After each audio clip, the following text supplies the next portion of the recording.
Accra. Comment le Ford n'allait pas venir l'arrêter à Accra. Et à Accra, quand ils allaient rencontrer le président Nana Akufo, mais Tiki avait refusé de participer. Et donc, ayons les faits et discutons avec les faits. Moi, ce que je veux dire, essentiellement, c'est que ce que les Togolais doivent savoir, il faut sortir de ces discours qui tendent à jeter les leaders aux gémonies. Il faut sortir de ce discours. Pourquoi? Parce que tout à l'heure, il disait que les leaders doivent lancer un appel à leurs militants pour sortir. Mais au même moment, on dit à ces leaders-là, eh bien, c'est eux qui sont responsables de l'échec de la lutte. Vous ne pouvez pas avoir quelque chose et en même temps son contraire. Voyez, ce que vous devez mettre dans la tête, c'est que tous les Togolais doivent mettre dans la tête, c'est quoi? C'est que si la lutte ne réussit pas, c'est la violence. C'est la violence. C'est que n'importe quel leader devant. Pourquoi Tiki a quitté le territoire? Pourquoi les leaders n'arrivent pas à prendre le pouvoir? C'est la violence. Tant qu'on ne trouve pas de la solution à cette violence-là, le problème demeure. Rappelons-nous de l'histoire du Togo. Mais Gilchrist, il avait gagné l'élection en 98. Pourquoi il n'a pas pris le pouvoir? C'est la violence. Malgré tout le peuple sorti. En 2003, quand il a été empêché, Bob Akitani aussi a gagné. Il y a eu regroupement autour de lui. Pourquoi Bob Akitani n'a pas pris le pouvoir? La violence. En 2005, quand Yadema est mort, mais toute l'opposition s'est encore réunie. Pourquoi l'opposition n'a pas pris le pouvoir? C'est la violence. 2000 morts. Et les Togolais n'avaient pas d'autre choix que de fuir le pays. Se retrouver au Bénin, au Ghana et dans la diaspora. Il y a eu 2000 morts, des centaines de prisonniers, des centaines de disparus. Face à la main vide, qu'est-ce que vous pouvez faire devant des gens qui tuent, qui blessent? La violence. Et tous les autres regroupements, que ce soit en 2010, en 2015, quand Jean-Pierre Fabre a gagné, pourquoi il n'a pas pris le pouvoir? Mais c'est encore la violence. 2015, mais on a, quand Pedro, qui était le vice président de la CENI, quand il empêchait Tabiou de proclamer de faux résultats, mais qu'est-ce qu'ils ont mis? On a pointé une arme sur lui. On a cherché à le tuer. Et donc, quand vous venez raconter du n'importe quoi comme ça, c'est énervant. Vous devez, si vous voulez vraiment vous impliquer de la lutte, vous devez avoir ce qu'on appelle la mémoire de la lutte politique. Vous devez avoir la culture politique. Vous devez savoir ce qui fait qu'on ne gagne pas au Togo. En 2020, quand Guillaume a gagné, mais qu'est-ce qui s'est passé? Pourquoi Guillaume ne prend pas le pouvoir? Mais ils sont venus entourer sa maison. Ils l'ont défoncé, ils l'ont arrêté. Ils l'ont jeté en prison. Il a dû fuir le pays jusqu'à mourir en exil ou assassiner en exil. Alors quand vous racontez ces bêtises-là, franchement, on est obligé de vous répondre. Il faut comprendre que c'est la violence. Devant cette violence qui a commencé depuis 1963, où un peuple s'est battu contre le colonialisme français, a arraché, le peuple togolais était l'un des premiers pays de la colonie française qui a arraché l'indépendance de la main de la France, puisque la France ne voulait pas donner l'indépendance.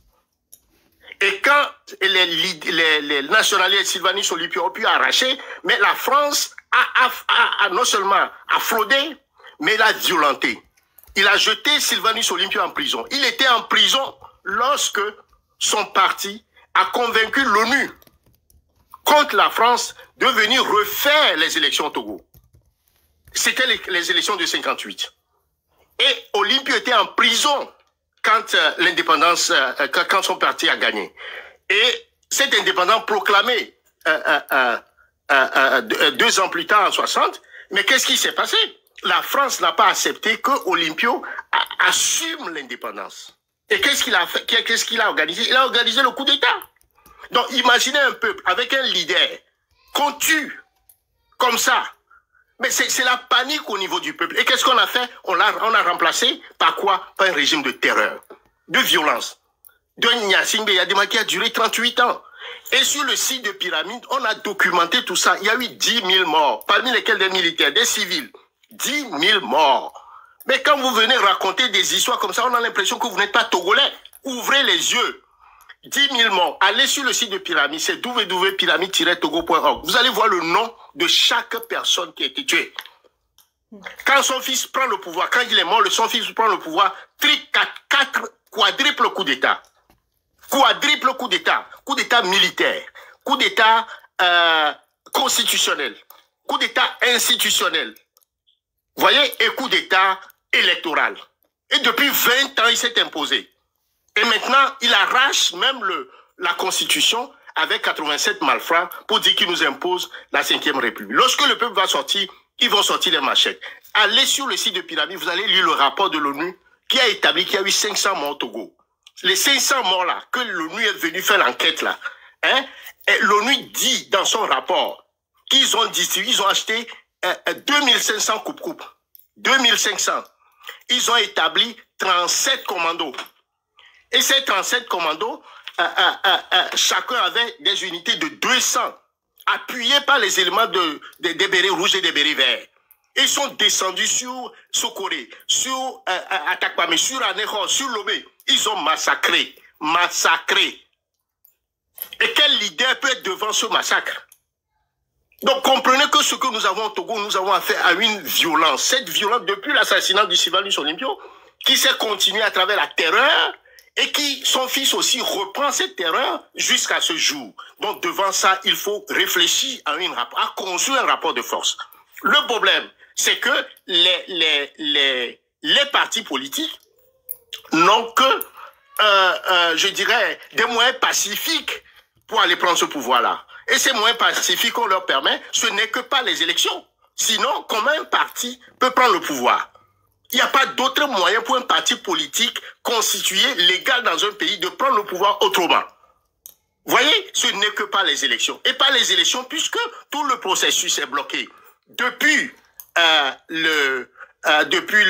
les fichiers électoraux, je dirais au niveau même des circonscriptions, du découpage électoral, on fait en sorte que quand il y a 10 000 votes à Lomé, ça correspond à un vote à Kara ou dans cette région. Mais avec ça, ce découpage électoral qui est tout simplement comme de l'apartheid électoral, déjà, la fraude commence là. Jusqu'à la proclamation des résultats où la Cour constitutionnelle est acquise au régime et tous les recours que vous faites sont rejetés. Et donc, dans ces conditions, la seule façon pour un parti politique qui ne peut prendre le pouvoir que par les élections, c'est de faire des réformes. Et ces réformes-là, ils mobilisent la population pour faire pression sur le régime pour qu'on fasse les réformes. Combien de réformes on n'a pas fait depuis 90? 29 dialogues. Et tous ces dialogues-là, le RPT n'a respecté aucun. On est devant ces situations. Et donc, effectivement, quand Tikié est arrivé, il a fait une très bonne analyse. Il a lancé un appel, il a fait un travail de terrain. Mais ce travail de terrain, avec les mains vides, ne pouvait pas changer le rapport de force. Puisque vous avez vu tout ce qu'on a tué depuis 2018 là. On a arrêté des jeunes. Ils sont à la prison. On a accusé les jeunes de Taiga Revolution. Allez sur le site de Pyramide, vous allez voir leur nom. Depuis qu'ils sont arrêtés. Comment ils sont traités. Comment ils sont torturés dans les prisons. Et le 10e vient de mourir. En prison. Alors que le Togo n'a pas de peine de mort. 6 ans de détention sans même d'être jugé. Vous voyez? Et quand il est en train d'être jugé, Karou Wahim, en train d'être jugé, le gars, il était dans un état comateux. Il était entre la mort et la vie. Cependant, ces gens-là, ces sauvages-là, le condamnent à 10 ans de prison. Et vous imaginez que c'est une affaire une blague, une promenade de jeunes filles, en cherchant tout simplement des épiphénomènes. C'est elle qui a fait ceci, oh, telle a trahi, si tel était devant, etc., etc. Vous racontez des bobas, monsieur. Vous racontez des bobas. Vous devez prendre conscience de la réalité. N'importe quel leader devant, sans rapport de force conséquent, subira les mêmes sorts que les autres. Ça ne va pas changer. Et donc, aujourd'hui, les Togolais, ils font face à 5 choix. Soit tu te fais tuer, soit tu te retrouves en prison, comme les 120 prisonniers là depuis 2017, soit tu fuis le pays. Donc tu es à l'exil. La plupart d'entre nous, nous avons fui, nous sommes en exil. Ou tu es dans le pays, tu te résignes, tu ne parles plus, ou tu trahis. Donc, il n'y a que très peu qui gardent la flamme. Donc, nous ne pouvons pas, jour et nuit, les déshabiller en pensant qu'il va avoir un leader providentiel qui va tomber quelque part et lui va faire le Django sans le rapport de force. Voyez? Et il n'y a aucun pays au monde, en tout cas en Afrique, où on tue comme au Togo, où on massacre la population sans que la communauté internationale n'intervienne. Donc c'est un régime de terreur, exactement comme en Syrie. Et ce régime-là, c'est des régimes de violence qui a la prison, qui a la répression, qui a une forme de déshumanisation des citoyens comme moyen de gouvernance. Et si vous allez avec les mains vides, vous allez souffrir. Et c'est le professeur Ninevi qui l'a bien dit dans un ouvrage signé par Bassirou Eva, qui a été le premier président du MO5, qui dit le titre de l'ouvrage « Miroir d'un rêve brisé ». Et qu'est-ce que le professeur Ninevi dit dans la préface de ce bouquin? La lutte au Togo est faite de larmes et de sang.